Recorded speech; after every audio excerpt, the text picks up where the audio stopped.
오늘의 말씀은 사무엘상 28장 20절에서 25절까지입니다. 사울이 갑자기 땅에 완전히 엎드려지니 이는 사무엘의 말로 말미암아 심히 두려워하며 또 그의 기력이 다하였으니 이는 그가 하루 밤낮을 음식을 먹지 못하였음이니라.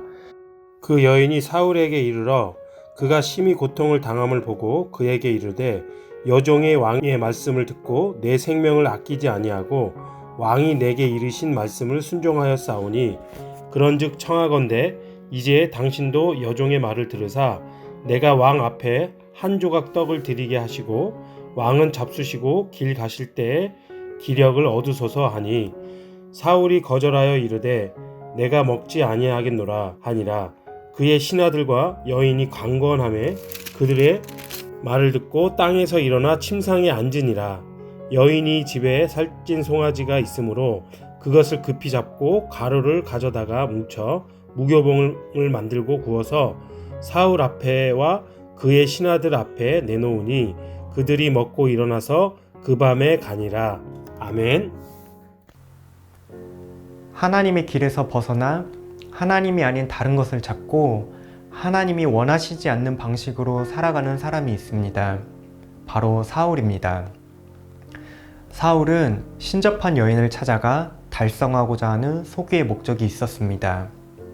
그러나 그의 뜻대로 원하는 답을 얻지는 못했습니다. 그래서 오늘 본문 20절을 보면 사울이 갑자기 땅에 완전히 엎드러졌다고 말합니다. 사울은 자신 앞에 다가온 죽음의 그림자를 피할 수 있는 어떠한 방도도 없어 보입니다. 그런 사울에게 남은 것이 있고 남지 않은 것이 있습니다. 이 시간 사울에게 남은 것과 남지 않은 것이 무엇인지 살펴보면서 우리에게도 남은 것과 남지 않은 것이 무엇인지를 살펴보고자 합니다. 우선 사울에게 남은 것은 죽음입니다. 사울은 자신이 불러올린 영으로 말미암아 두려워서 모든 기력을 잃고 쓰러졌습니다. 바로 사울과 그의 아들들이 블레셋 사람의 손에 넘겨진다는 소식을 들은 것입니다. 역대상 10장 13절부터 14절에서는 사울의 죽음을 이렇게 평가합니다. 사울이 죽은 것은 여호와께 범죄하였기 때문이라. 그가 여호와의 말씀을 지키지 아니하고 또 신접한 자에게 가르치기를 청하고 여호와께 묻지 아니하였으므로 여호와께서 그를 죽이시고 그 나라를 이새의 아들 다윗에게 넘겨주셨더라. 사울 앞에 죽음이 놓인 것은 첫 번째는 여호와께 범죄하였고 두 번째는 여호와의 말씀을 지키지 않고 세 번째는 신접한 자에게 가르치기를 청하고 네 번째는 여호와께 구하지 않았다고 말합니다. 그러나 우리에게는 예수 그리스도 안에 주어지는 생명이 남아 있습니다. 첫째로 범죄한 우리를 대신하여 십자가에 못 박힌 분이 계십니다. 두 번째, 말씀에 순종할 수도 없고 말씀을 실천할 수도 없는 우리를 대신하여 죽기까지 순종하신 분이 계십니다. 세 번째로는 말씀이 육신이 되어 우리에게 친히 하나님의 뜻을 가르쳐 주시는 분이 계십니다. 네 번째로 우리를 위해서 지금도 하나님의 보좌 우편에서 간구해 주시는 분이 계십니다. 바로 예수님이시죠. 사랑하는 청년가족 여러분, 우리에게는 우리를 결코 버리지 않으시고 포기하지 않으시는 예수 그리스도께서 계십니다. 그렇기 때문에 우리는 사울과 같이 쓰러진 인생이 아니라 우리 앞에 놓인 생명을 붙들고 세상 앞에 담대히 서서 그렇게 살아가는 인생입니다. 사울에게 남지 않은 것은 하나님이 주시는 양식입니다. 그것은 곧 하나님의 말씀이죠. 사울에게 남은 것이 없음을 보여주는 단적인 예가 있습니다.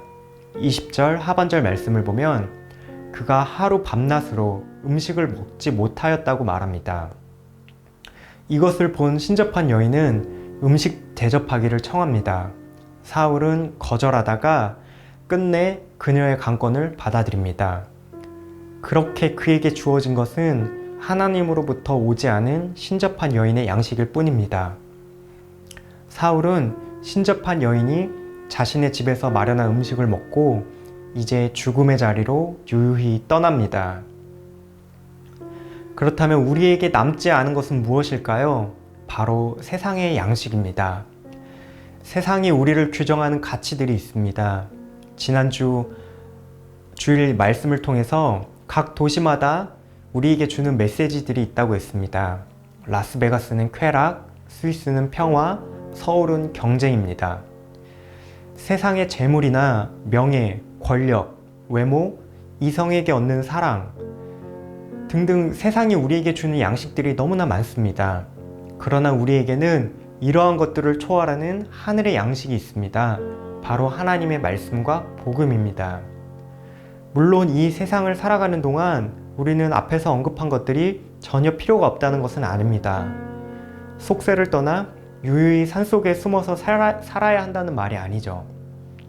다만 우리에게는 이러한 모든 것을 뛰어넘어 진정으로 하나님만이 주실 수 있는 참된 양식이 있습니다. 우리가 일상에서 누릴 참된 즐거움, 진정한 평화, 경쟁이 없는 연합, 진정한 풍요와 아름다움이 오직 예수 그리스도 안에 있다는 사실입니다. 오늘 하루 하나님의 말씀과 십자가 앞에 나와 예수 그리스도 안에 하나님이 주시는 참된 생명을 누리며 하늘에서 주는 양식을 공급받는 모든 청년 가족들 되시기를 바랍니다. 함께 기도하시겠습니다. 예수 그리스도 안에 있는 참된 생명이 우리 안에 풍성히 넘치게 하여 주시옵소서. 하나님, 그래서 하나님 나라의 참된 양식인 말씀과 복음을 우리의 일상에서 누리게 하여 주시옵소서. 오늘 하루도 하나님 주시는 생명과 그 양식을 누리며 세상 가운데 담대히 서는 청년가족들 되시기를 축복합니다.